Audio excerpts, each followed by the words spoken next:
नमस्कार। प्रारब्ध पर आप सभी का स्वागत। मैं अवनीश।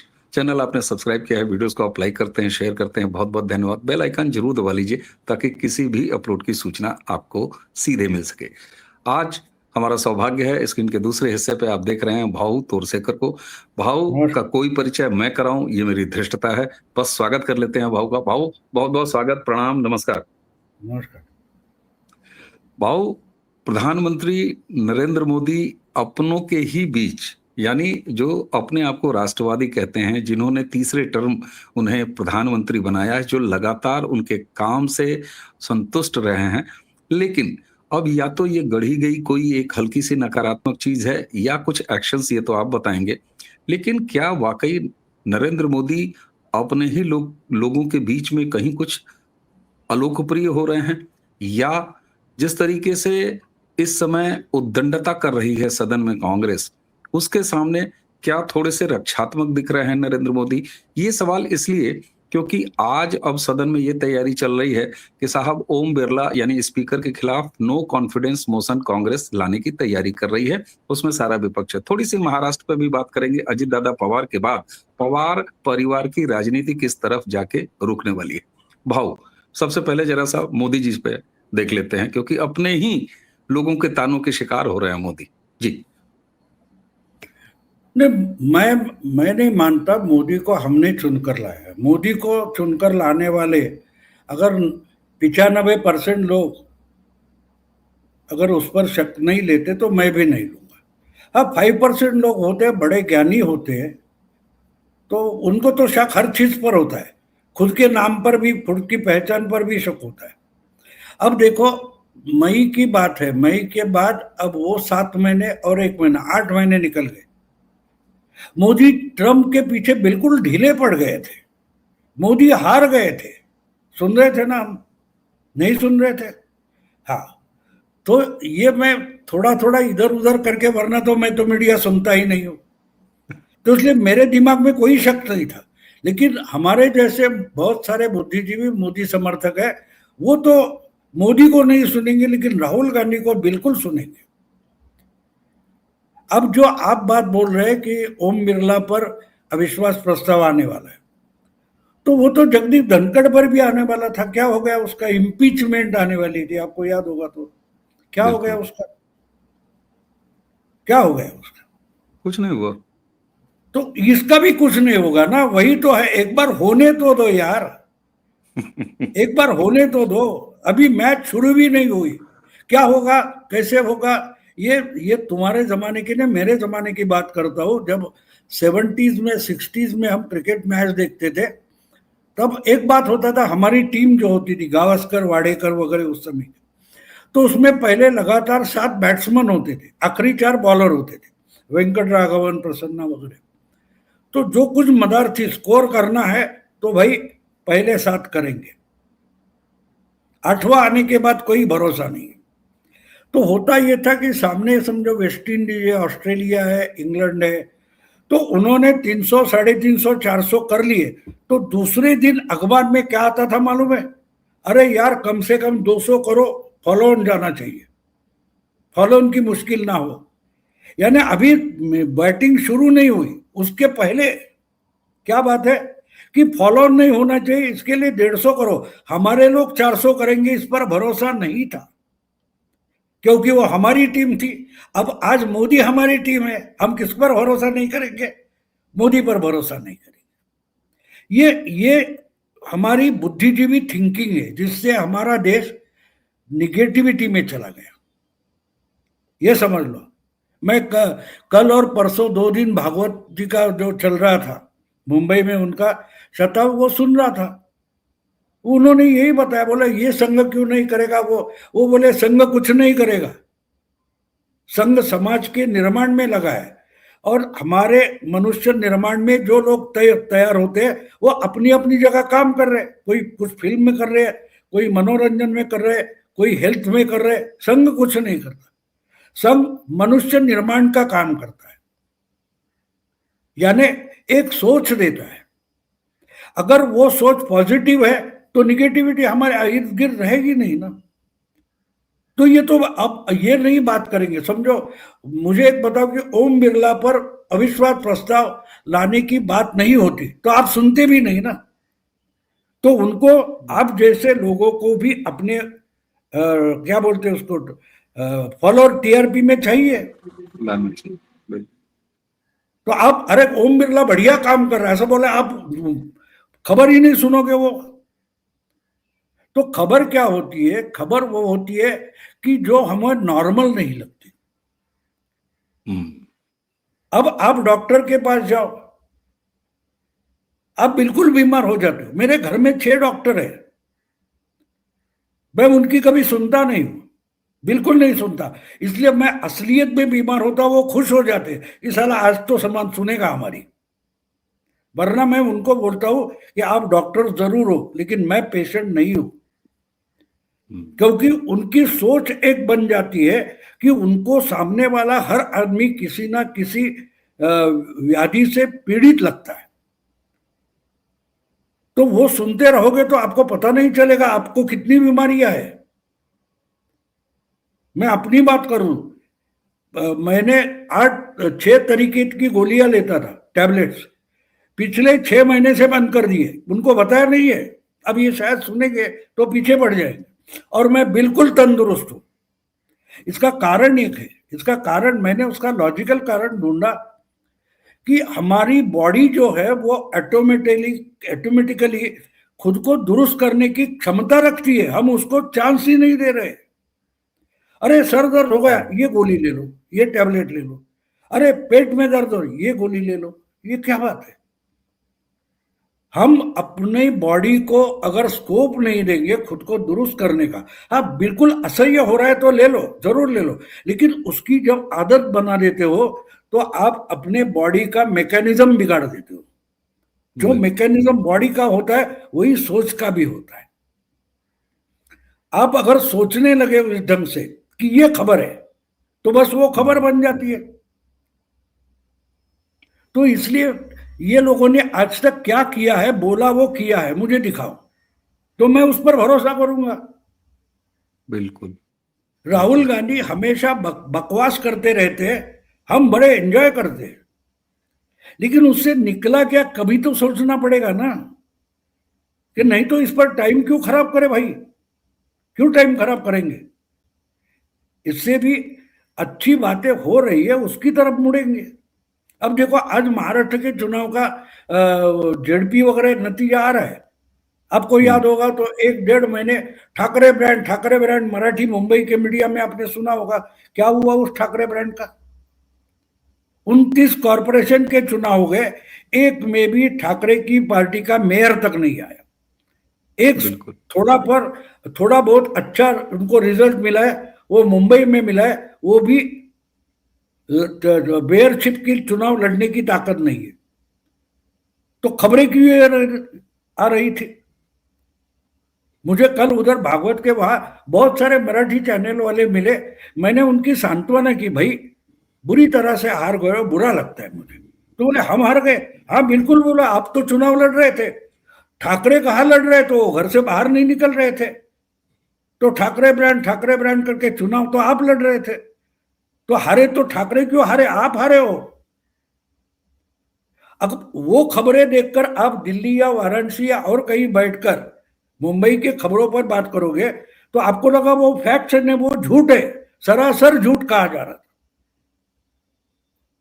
तो कहने का मतलब यह है कि आने दो ना यार, एक बार आने दो, अविश्वास प्रस्ताव आने दो, इम्पीचमेंट आने दो, वो लाने तो दो उनको।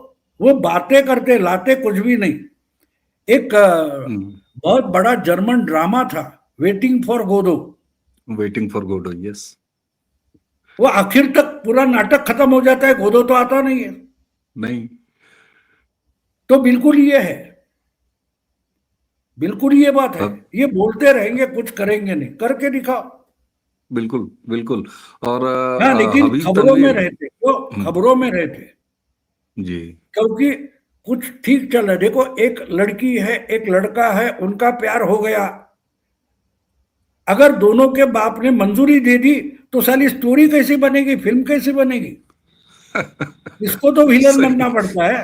बिल्कुल भाऊ, बिल्कुल। तो और मुझे खबरें याद आ ऐसी रहा बनती है। है, जो खबर होती ही नहीं उसको खबर बना देते, उसको खबर बना देते। तो इसलिए पीछे पड़ेगी, आप बोलो, आप बोलो, अरे आज संजय राउत ने ये कहा, संजय उद्धव ठाकरे ने ये बोला, और तुम रिएक्ट हो जाओ। तुमको तो रिएक्ट होना ही नहीं है, तुम्हारा उसमें कोई मत है ही नहीं, फिर भी ये पीछे पड़ेंगे। एक बार मुझे एक चैनल पर बुलाया था, मैंने बोला देखो आपको संजय राउत को प्रमोट करना है जरूर को, मुझे मॉडल मत बनाओ, मैं इस पर रिएक्ट नहीं हो जाऊंगा। नहीं, लेकिन सामना में आ जाए, देखो मुझे, मैं सामना पढ़ता नहीं हूं। अगर मुझे एक दिन लगे कि भाई नहीं, सामना में क्या आया है इसके बारे में क्यूरियोसिटी है, मैं घर से निकलूंगा, नुक्कड़ पर जाऊंगा, 5-10 कुत्ते सोए पड़े रहते हैं, एक को पत्थर मारूंगा, जो आवाज शुरू होगा मुझे पता चलेगा सामना में क्या है। उसके लिए सामना पढ़ने की क्या जरूरत है? तो ये खबरें नहीं है। और अगर खबर नहीं है तो उस पर डिबेट भी क्यों करे, आने दो। अगर बिल्कुल। मैंने आपको 8-10 इंसिडेंट बता दे सकता हूं कि बातें हुई, आगे कुछ भी नहीं हुआ, कुछ भी नहीं हुआ। तो उस पर टाइम खराब मत करो, इतना ही मेरा कहना है, उससे ज्यादा कुछ नहीं। बिल्कुल बाबू। और आपने वेटिंग फॉर गोडो का नाम लिया, हबीब तनवीर साहब, उसका छत्तीसगढ़ी में अनुवाद, वो शो मैंने देखा था, गोदा आलो देखथन, मतलब वेटिंग फॉर गोडो करते रहे, वो गोडो तो कभी मराठी आया में नहीं, भी तो ये आएगा गोदो। अच्छा। तो ये, इससे सबक मिलती है, इससे सीखना जरूरी है। उसमें एंटरटेनमेंट मत देखो, उसमें सीखना है। हम्म, वो हमें बहुत सारी चीजें सिखाता है, ड्रामा हो या हो, बिल्कुल। कुछ भी हो, तो उससे भी सीखना है। एक मराठी ड्रामा नया आया, एक महीने पहले देखा था, तो कल उसका जो डायरेक्टर है वो मिला, बोला आप, हम बोले बोले थे हम वीडियो बनाएंगे, आपने बनाई नहीं। मैंने बोला दिमाग में आइडिया ठीक नहीं बैठा है, लेकिन बनाऊंगा। तो कल वो उसी प्रोग्राम से निकलते वक्त वो टैक्सी से आ रहे थे, तो बोला अभी हेडिंग मिल गए, अभी बनाऊंगा। बोले क्या मिला? मैंने बोला अजीत दादा की डेथ हो गई है, वो जोड़कर तुम्हारे ड्रामा पर बनाऊंगा, क्योंकि वो कनेक्टिविटी नहीं रहेगी। तो मैं तो हम्म, ड्रामा क्रिटिक हूं नहीं, मैं उसमें पॉलिटिक्स ढूंढूंगा तो उस पर बोलूंगा, जरूर बोलूंगा। और वो मिल गया कि अजीत दादा जा चुके, चल बसे, और 12 दिन हो गए, और आज चुनाव का नतीजा आ गया। बिल्कुल। तो बात ये होती है ना, वरना वो लोग हमारा एजेंडा, एक तरीके से वामपंथी लोग हमारा एजेंडा सेट करने लगे, आप किस पर डिबेट करो ये वो तय करते। आपने तय किया, नहीं नहीं वो लाने वाले, चलो हम उस पर बात करते। तो आपका एजेंडा किसने तय किया? उन्होंने किया। मैं उनके एजेंडे पर नहीं जाऊंगा, बिल्कुल नहीं जाऊंगा। बिल्कुल भाऊ, बिल्कुल। अच्छा भाऊ, नरेंद्र मोदी जी की अगर 3.0 यानी कि ये तीसरा टर्म अगर देखें, तो ऐसा लगता है कि उनका एक तयशुदा प्रोग्राम है, एक तयशुदा लाइन है, उसको करने की सही जगह है, सही समय है, जिसका वो निर्धारण बड़े माइन्यूटली तरीके से और बड़े योजनाबद्ध ढंग से करते हैं। अब सवाल ये होता है कि फिर समर्थक वर्गों में, मैं वामपंथी एजेंडा क्या कर रहे हैं, कांग्रेस क्या कर रही है, वो तो 2014 से हम यानी देशवासी वोटर क्या कर रहे हैं उनका वो सब पता है। आखिर अपने नेतृत्व पर जो अपने आप को राष्ट्रवादी धड़ा कहता है, जो हार्डकोर समर्थक कहता है, वो क्यों कभी-कभी डोलता हुआ नजर आता है? और इसके क्या उपाय हैं? ये कैसे, इसको कैसे नहीं होने देना चाहिए? वो समर्थक नहीं है, वो बोलने वाला समर्थक है। हम्म, वो 1-2% है, 99% बोलने वाला नहीं है, वो जो मोदी को चुनकर लाता है। हम बोलते हैं, शायद वोट को भी नहीं जाते, लेकिन बोलते जरूर जोर जोर से। वो एक कहीं मैंने सुना, एक किसका सुना था याद नहीं, कि टाइनी वोकल माइनॉरिटी बड़ा आवाज इतना करती है कि साइलेंट मेजोरिटी का आवाज दब जाता है उसमें, लेकिन जो एक्शन करती है वो साइलेंट लार्ज मेजोरिटी होती है। तो जो बोल रहे हैं, मोदी पर शक व्यक्त कर रहे हैं, वो समर्थक नहीं है। वो हम्म, देखना चाहते तुम्हारा मुर्गा है, मेरा मुर्गा क्यों चुप बैठा है, जा एक दूसरे का खून निकाल। तो हमारा मुर्गा बोलता है कि तुम्हारे एंटरटेनमेंट के लिए मैं मेरा खून नहीं बहाऊंगा, मैं अच्छे काम के लिए लड़ूंगा। समझे? अगर बिल्कुल। उसने मारा है तो तुम क्यों नहीं मार रहे हो? जरूरी नहीं है ना। यही बात आपको याद होगी, जो ऑपरेशन सिंदूर जो कुछ घंटे में 3 और 4 घंटे 7 घंटे में ऑपरेशन सिंदूर फिनिश हो गया, उनको अधमरा करके रखा है, अपने पैरों पर खड़ा नहीं हो रहे। नहीं नहीं, उनको मारा क्यों नहीं? उनका खून, हमको उनका खून देखना है। अरे इसके लिए 25 करोड़ क्या हमारे सर पर लाके बैठेंगे? पाकिस्तान को कब्जा करेंगे तो 25 करोड़ की आबादी है, मजाक नहीं होता। फिर पूछोगे उनको क्यों लिया? तो अफगानिस्तान हो, इराक हो, अमेरिका कहीं भिखारी हो गई पता चला आपको? वो वहां डेमोक्रेसी लाने के लिए लग गई अमेरिका। आपको बदला लेना था ट्विन टावर का, अफगानिस्तान से किसको उसको भगाया, ठीक है, बात खत्म। उनको अपने तरीके से जीने दो ना। तुम उधर डेमोक्रेसी क्यों लाने लगे? तुम क्यों इराक से सद्दाम को भगाया, मामला खत्म। ये वहां डेमोक्रेसी लाने गए और क्या हो गया? अमेरिका अधमरी हो गई कि नहीं? बिल्कुल। आज आज जो बोलते हैं कि 22 ट्रिलियन डॉलर का कर्जा है अमेरिका पर, क्यों? उन्होंने अपने सपोर्टर को खुश किया। देखो सद्दाम को पीटा कि नहीं, कीमत कितनी हुई, ये कौन सोचेगा? तो वो भी देखना पड़ता है लीडर को, बिल्कुल। कि हमारा जो मकसद है वो अब मोदी तो, ट्रम्प तो 500% टैरिफ वगैरह कहां तक आ गया भाई? लेकिन मोदी डटकर खड़ा होकर जवाब क्यों नहीं देता? हम उसमें लगे, वो मैं समर्थक नहीं मानता उनको। बहुत बड़ी वो बात, बहुत बड़ी बात है। एंटरटेनमेंट के मोदी को एक आइटम गर्ल समझते हैं कि हमने दौलत ज्यादा किया है, पैसा फेंका है, नाचो।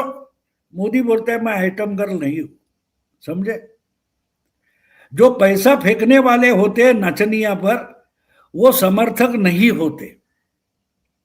मोदी प्रधानमंत्री आपको एंटरटेन करने के लिए नहीं बना है, इस देश का भविष्य बनाने के लिए मोदी प्रधानमंत्री बने। ये तो आप तो आज के समर्थक की बात कर रहे हो, यही बात तो पिछले 5 साल से सुब्रमण्यम स्वामी भी बोल रहे हैं। तो ये सुब्रमण्यम स्वामी के समर्थक बन जाते हैं, ना मोदी के, समझे? है कि नहीं? बिल्कुल बिल्कुल बात। जो कचरे में पड़ा था उसको 6 साल के लिए राज्यसभा का मनोनीत किया, और आज वो उसने को गाली दे रहा है। सत्यपाल मलिक भी गाली दे रहा है। तो हम किसके समर्थक बन गए? हम तो मोदी के खिलाफ नहीं बोल रहे, मोदी की गलतियां नहीं निकाल रहे, हम स्वामी धनखड़ या सत्यपाल मलिक की भाषा पर आ गए। जो करने निकला है मोदी, वो आपको डिटेल नहीं बताएगा। अगर आपकी नजर है तो देखो, वरना ना देखो। आम जनता देख रही है, उनको पता है कि मोदी क्या कर रहा है, क्योंकि वो ज्ञानी नहीं है। आम जनता जो होती है वो ज्ञानी नहीं होती। इसलिए बच्चा जो होता है, देखो बच्चा जो होता है ना, तो उसको कॉकरोच से डर नहीं लगता, चूहे से डर नहीं लगता। हम चूहे का डर उसके मन में डाल देते।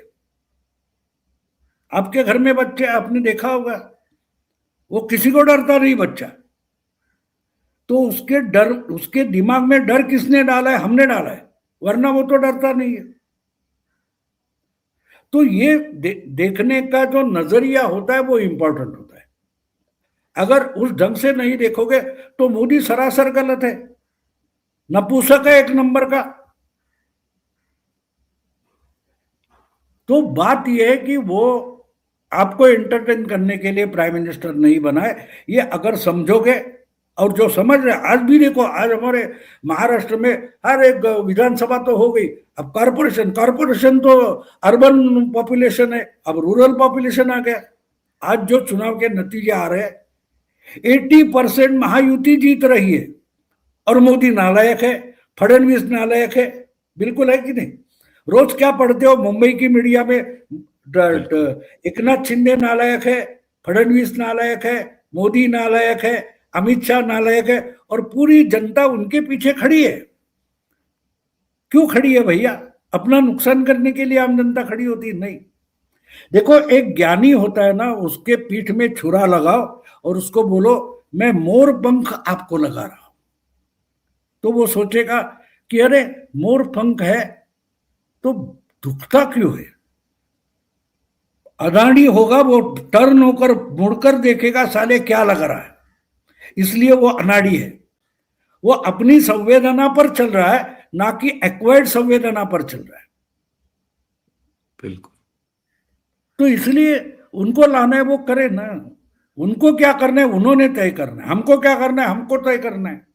इसलिए मैंने तय किया है कि मैं दूसरों के एजेंडे पर नहीं बोलूंगा, ना मेरी एनर्जी खर्च बिल्कुल। करूंगा, बिल्कुल भाऊ। क्योंकि उससे उनका जो टारगेट है वो होता है कि तुम्हारी एनर्जी खराब।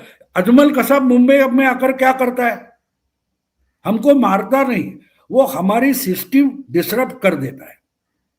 उसको मालूम है वो मारा जाएगा, पाकिस्तान को भी मालूम है कि टेररिस्ट भेजेंगे वो मर जाएंगे, लेकिन जाते जाते आपके 5 सैनिक तो मारेंगे, तो नुकसान किसका बिल्कुल। हुआ।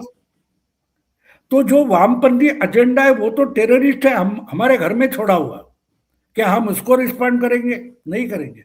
उसका बंदोबस्त करने के लिए सरकार बैठी हो करेंगी, वो उनका एजेंडा है, बिल्कुल। परस्त कर देगी, काम खत्म।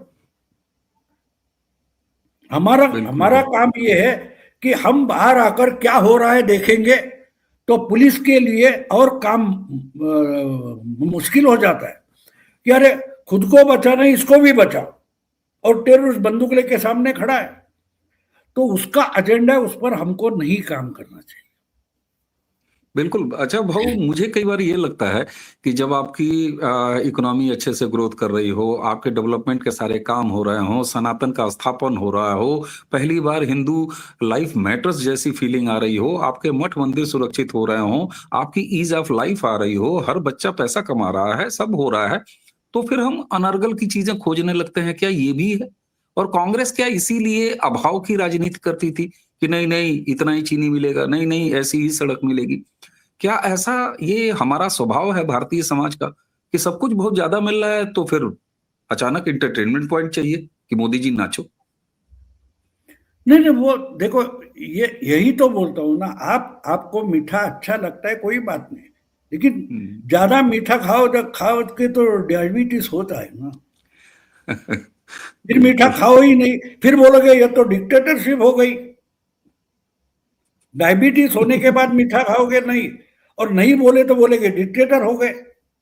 तो इसमें उलझो मत, अपना टाइम सही सही बात है। जगह, अपनी बुद्धि सही जगह लगाओ।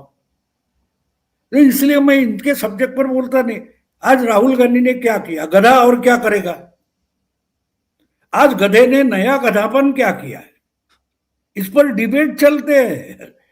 मैं हैरान हूं इस पर। आज बात उसने है। नया गधापन किया, आज उस कचरे में गया था, आज इस कूड़ेदान में आ गया, चलो डिबेट करें।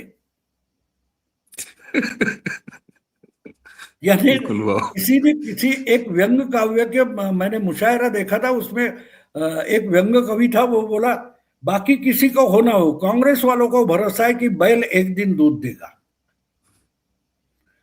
तो हम भी जाते हैं अपना हंडा लेकर, हमको भी 1 लीटर दूध दो बैल का, तो हम भी लाइन में लग गए। तो मैं मानता हूं बैल है, दूध नहीं देगा, मेरे खड़े रहने से नहीं देगा, ना उसके निकालने से नहीं। लेकिन हम भी उसमें लग जाते हैं, इतने लाइन लगी है तो कुछ तो है, बैल का दूध हो सकता है, क्यों ना हम भी लाइन में लग जाए, हमें एक अजूबा मिल जाएगा, हम भी लाइन में लग जाते। तो मैं मानता हूं कि बैल दूध नहीं देता, मैं उस नहीं, लाइन में खड़ा नहीं रहूंगा। ये बिल्कुल मैंने भाव। और अपने लिए इसीलिए तय किया, बाकी जो उनको करना है करे। बिल्कुल। और मुझे लगता है कि आपने जो बात जिस सरल अंदाज से समझाई, और इसको महसूस तो हर आदमी कर रहा है, लेकिन उसको जिस एंगल से आपने समझाया, तो मोदी जी इसीलिए मन की बात करते हैं। वो समाज का जो अंतिम आदमी है, अंतिम पायदान पर खड़ा है, उससे कनेक्ट हैं, और इसीलिए कई बार हम खुमारी में ये चीजें देख नहीं पाते। लेकिन भाऊ ये भी है, तात्कालिक आमर्श है, ये सब चला जाता रहा है, और ऐसे कितने मौके पिछले 11-12 सालों में देखे गए हैं। भाऊ महाराष्ट्र से युति के लिए अच्छे रिजल्ट और अच्छे दिन रुकने का नाम ही नहीं ले रहे। लेकिन अब चूंकि अजित दादा पवार नहीं रहे, और अगर पवार फैमिली की राजनीति की बात करें तो एक तरह से नया चेहरा, युवा चेहरा, मतलब राजनीति में तो 70s के थे, फिर भी राजनीति में तो एक्टिव कहेंगे शरद दादा के सामने। अब बिना अजित पवार के, क्योंकि दोनों की राजनीति अलग होते हुए भी परिवार के तौर पर वो यूनिट हमेशा एक दिखती रही। अब कितनी दिखती थी, कितना सही था, ये तो आप बताएंगे। अब शरद पवार की राजनीति आप किस तरफ जाते हुए देख रहे हैं? क्यों तो परिवर्तन या उनका ढलान? समय खत्म हो चुका है, वो समय खत्म हो चुका है। और अजीत वगैरह जाने से देखो, मोदी और शाह या बीजेपी या आरएसएस की राजनीति का जो अगले 30 साल का उनका एजेंडा है, वो एक चुनाव दो चुनाव के लिए नहीं कर रहे। एक दिन की तो बात छोड़ो, एक हफ्ते की तो बात छोड़ो, वो विचारधारा की राजनीति चाहते हैं। और विचारधारा की राजनीति होगी, उसमें लिबरल सेक्युलरिज्म होना ही नहीं चाहिए। हमारे खिलाफ लड़े वो भी राष्ट्रवादी और हिंदुत्ववादी सनातनी होना चाहिए। तो कल जाकर एकनाथ शिंदे हमारे सामने डटकर खड़ा रहेगा, बीजेपी को हराएगा, लेकिन सत्ता में तो हिंदुत्ववादी बैठेगा। ये टारगेट है। टारगेट एक चुनाव जीतना नहीं है। तो पहली बात है कि हमारे ही कोई दूसरे हमारे सामने लड़ने के लिए खड़े हो, उनको स्पेस बनाओ, अपोजिशन का स्पेस खत्म करना, ये पहला टारगेट है। अब ये मोदी और शाह प्रेस कॉन्फ्रेंस लेके बताएंगे, फिर हम उस पर डिबेट करेंगे, नहीं। आज मुझे बोलो कि गुजरात में सनातन पॉलिटिक्स के लिए कोई चैलेंज है? नहीं है।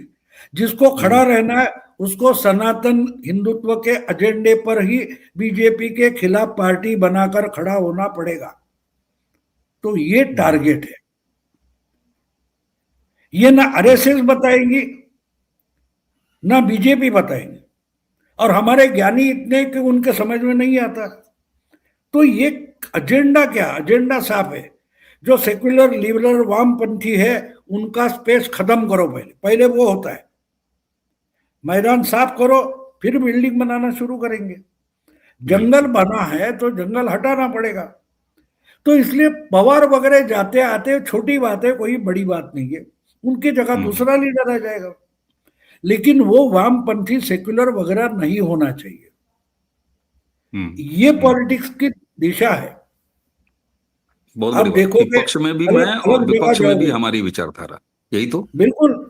देखो, अगर ओआईसी जीत गया, पिछले कॉरपोरेशन में अच्छी सीटें उनको मिली, तो हमारे लोग सब चिंतित हो गए। देखो क्या है, अरे आपके वोट नहीं लिए, कांग्रेस के लिए, आप क्यों रो रहे हो?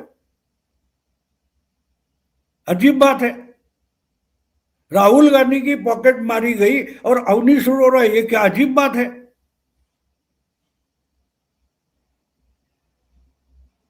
तो बाद में जाकर उसके साथ अगर मुस्लिम वोट निकल जाता है तो उसको मैनिपुलेट करना आसान होता है। समझे? बिल्कुल बिल्कुल। तो ये सब रणनीति है, वो पब्लिक चर्चा की बात नहीं है।